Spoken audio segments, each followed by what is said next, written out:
এই অতিরিক্ত গরমে মাঝে মাঝে মনে হয় কি ভাত রুটি এগুলো ছেড়ে যদি একটু ঠান্ডা পানীয় জাতীয় কিছু খাবার পেতাম তাহলে হয়তো ভালো হতো। তা আজকে সকালের ব্রেকফাস্টটা একদম স্কিপ করেছি, করে বেলের শরবত বানাচ্ছি। আমি আমার মতন করে বানাচ্ছি, একবার আপনারা এইভাবে ট্রাই করে দেখতে পারেন। দুদিন আগেই হয়তো আমি বেলটা কিনে এনেছিলাম, তো ভালোই ছিল, বেলটা ঠিকঠাকই বেরিয়েছে ভেতর দিয়ে।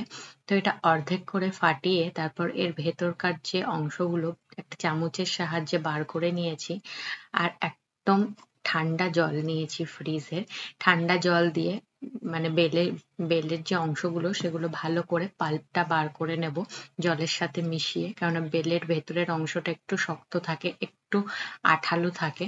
তো একটা বড় ছাঁকনি নিয়ে নিয়েছি, এই ছাঁকনির মধ্যে একটু একটু করে বেলের পাল্প দিয়ে এর ভেতরে যেহেতু অনেকটা আঁশ বীজ থাকে, তো সেগুলোকে বার করে নেব। আর খানিকক্ষণ পর পরই একটু ঠান্ডা জল অ্যাড করব যাতে পাল্পটা খুব ভালো মতন বেরো হয়।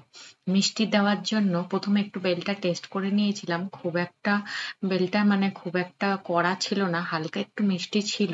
তা আমি এখানে গুড় পাউডার ব্যবহার করছি আর তার সাথে একটা পাতিলেবু। আপনারা চাইলে চিনিও দিতে পারেন, তবে আমি চিনিটা একটু সব ক্ষেত্রে কম দেওয়ার চেষ্টা করি, তাই গুড় পাউডার দিলাম।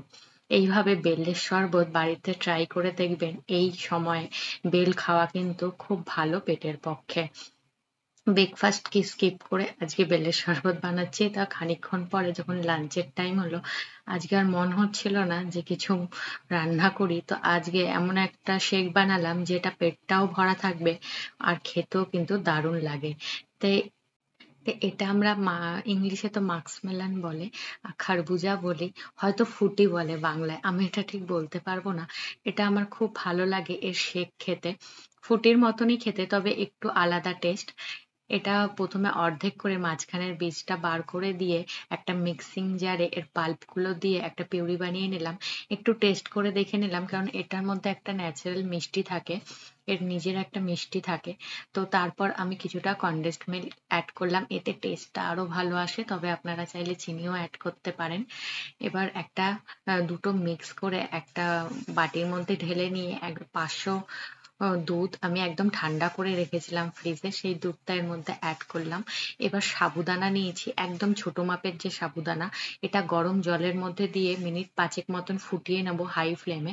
দেখুন সাবুদানাটা এরকম ট্রান্সপারেন্ট মতন কালার হয়ে গেলে এবার একটা ছাঁকনির মধ্যে জলটা ফেলে দিয়ে একদম ঠান্ডা জল দিয়ে ধুয়ে নেবো যাতে এর সমস্ত স্টার্চ বেরিয়ে যায়।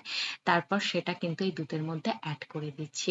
এটা আপনারা 1 ঘন্টা ফ্রিজে রেখে খেতে পারেন, তাতে আরো দারুণ লাগে। সাবুদানার মধ্যে ভেতরে এই শেকের যে মিষ্টি বা সুন্দর একটা খেতে, সেটাও সাবুদানার মধ্যে অ্যাবসর্ব হয়। তবে আমি এখনই সার্ভ করছি একটু ডেকোরেশনের জন্য।